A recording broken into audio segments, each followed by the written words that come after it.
My name is Sophia Bennett, and if someone had told me 10 years ago that I'd be sitting behind a mahogany desk on the 27th floor, looking down at the very bank my parents once worshipped, I would have laughed.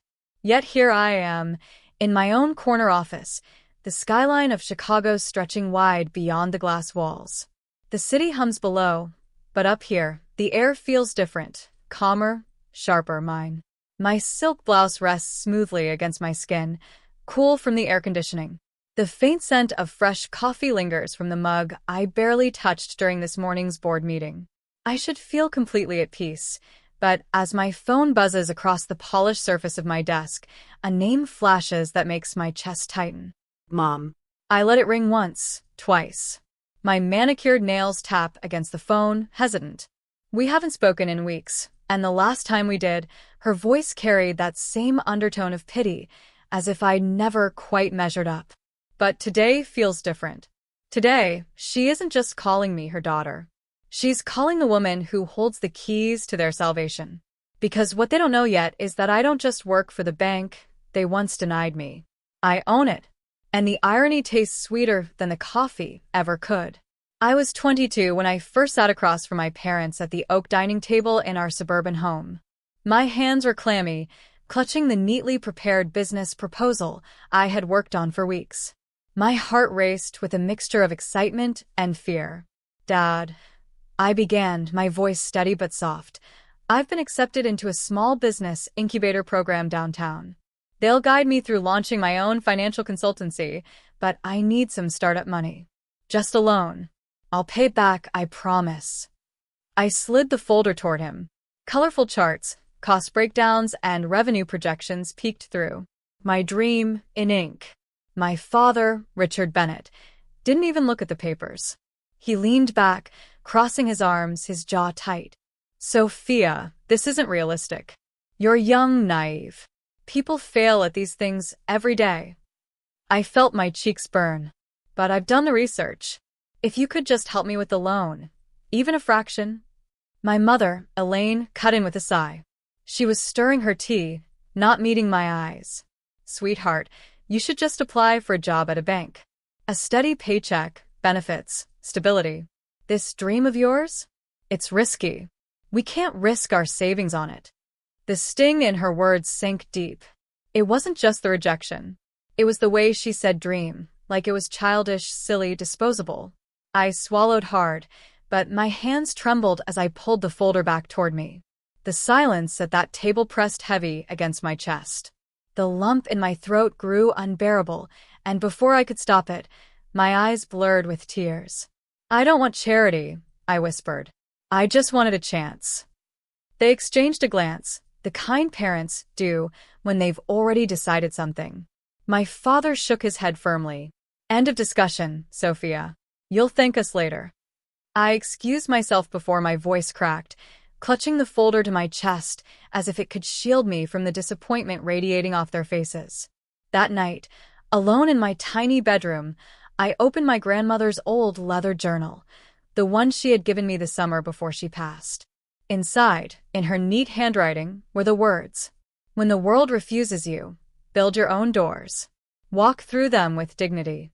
I ran my fingers over those words, letting them anchor me.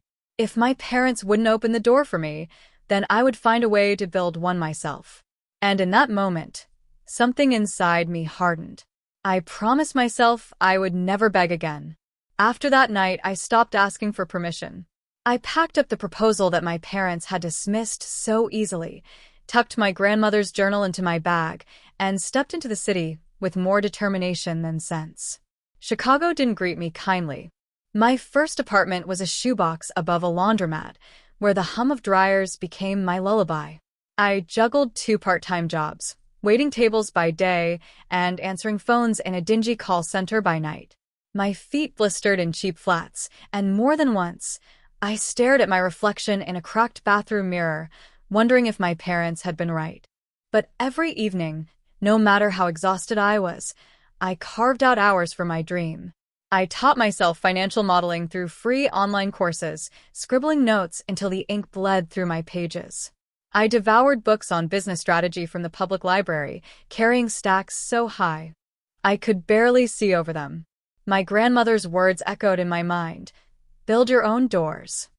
My first break came unexpectedly. I had been helping a waitress friend organize her spiraling debt. Nothing fancy, just spreadsheets and simple budgeting. She told her cousin, who happened to run a small catering company. He called me, desperate for help managing his accounts. I charged him $200, terrified he would laugh at the price. Instead, he shook my hand and said, "You're a lifesaver." That $200 felt like a million. It wasn't just money, it was proof. Words spread slowly. Friends told friends. Small businesses in the neighborhood began calling me. I'd sit at my wobbly desk at night, crunching numbers, my hands ink-stained, my coffee cold. For every success, there were 10 rejections. But each no toughened my skin. Each yes fueled my fire. One day, after presenting to a skeptical group of local entrepreneurs, a woman named Margaret Sullivan approached me. She was sharp, in her late 50s, with silver hair pulled into a sleek bun. "You've got grit," she said, handing me her card. She was a retired banking executive, and, to my surprise, she offered to mentor me. Margaret became the guide I never had at home. She taught me how to pitch with confidence, how to negotiate without flinching, and how to carry myself in rooms that weren't built for women like me. When I doubted myself, she would look me dead in the eye and say, "Sophia, stop asking if you belong. Start acting like you do." With her guidance, I secured my first official client contract, a mid-sized logistics company struggling with cash flow. I worked nights, rewriting their financial systems from scratch. When the results came in, profits up by 15% in a single quarter, the CEO wrote me a glowing testimonial that opened doors I couldn't have imagined. By 25, I had registered my own firm, Bennett Financial Consulting. My parents still believed I was just doing odd jobs because I kept my success quiet. Every family dinner, I downplayed my work, smiled politely, and changed the subject. They didn't know that I had already crossed 6 figures in revenue. They didn't know that my name was starting to circulate in boardrooms. And they certainly didn't know that the very bank they admired so much, the one that had once rejected me as naive, was now keeping an eye on me. The first time my parents stepped into my office, the silence was deafening.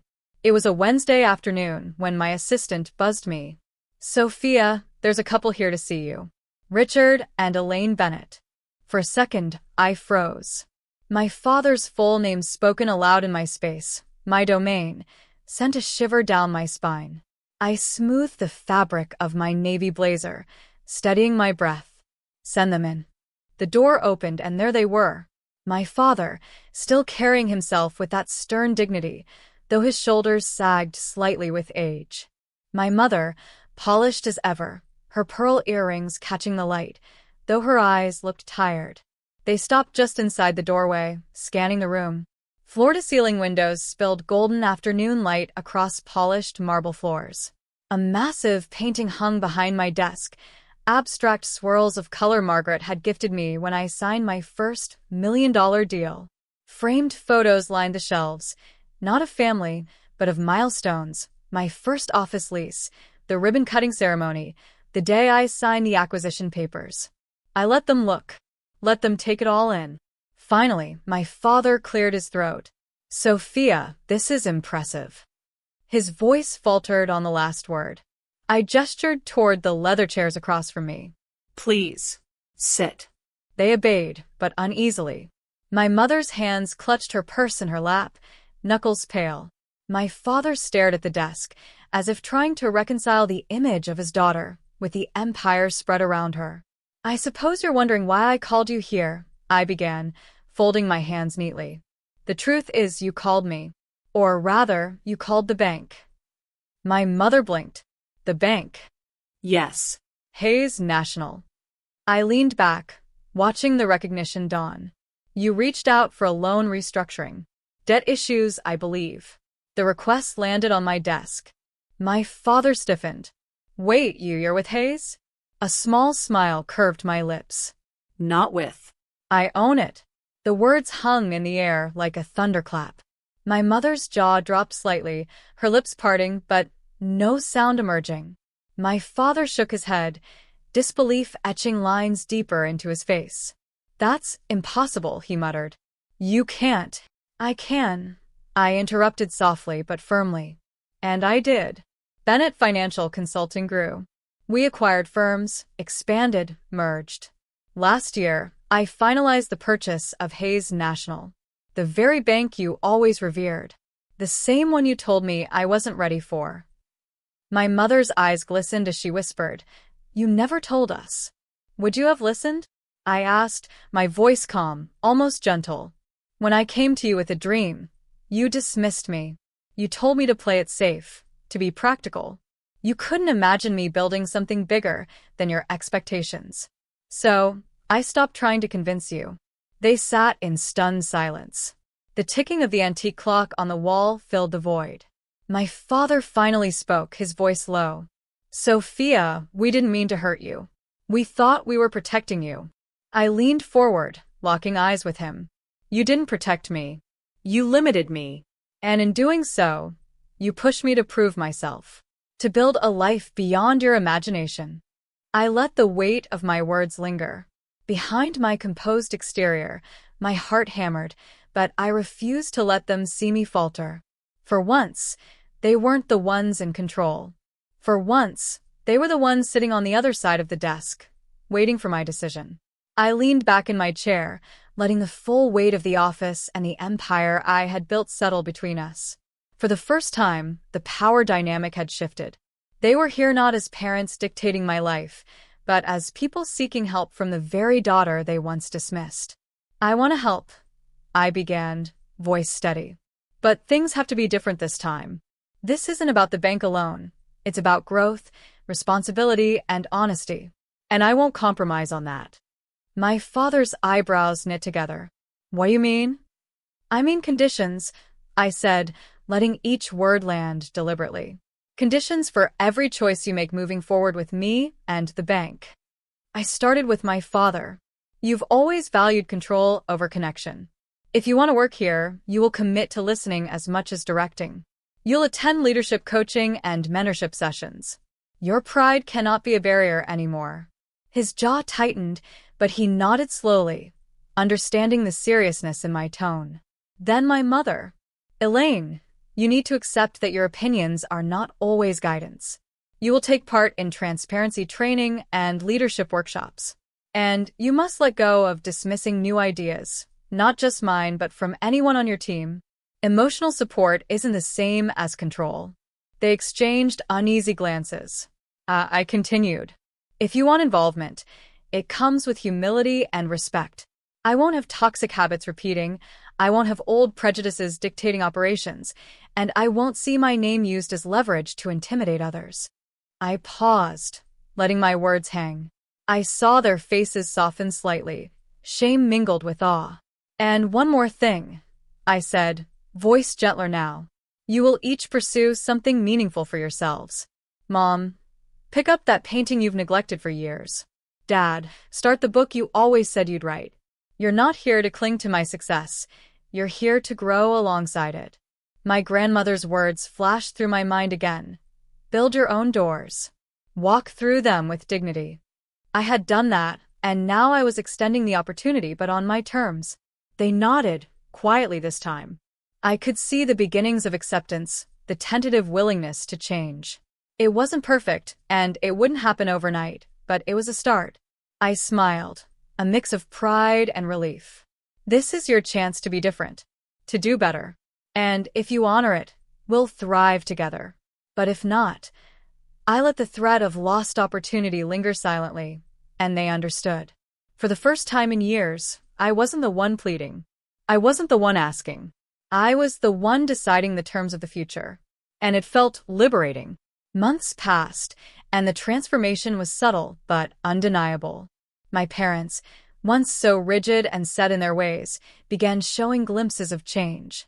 My father stayed late to mentor young managers, listening more than he dictated. My mother revived her passion for painting, her canvases slowly filling with bold strokes and vibrant colors that mirrored her newfound confidence. I watched from my office, a quiet smile tugging at my lips, realizing that power without growth is hollow. My strength had opened a door, not just for myself, but for them too. And yet, I knew the journey of healing and self-discovery wasn't complete. It never truly is.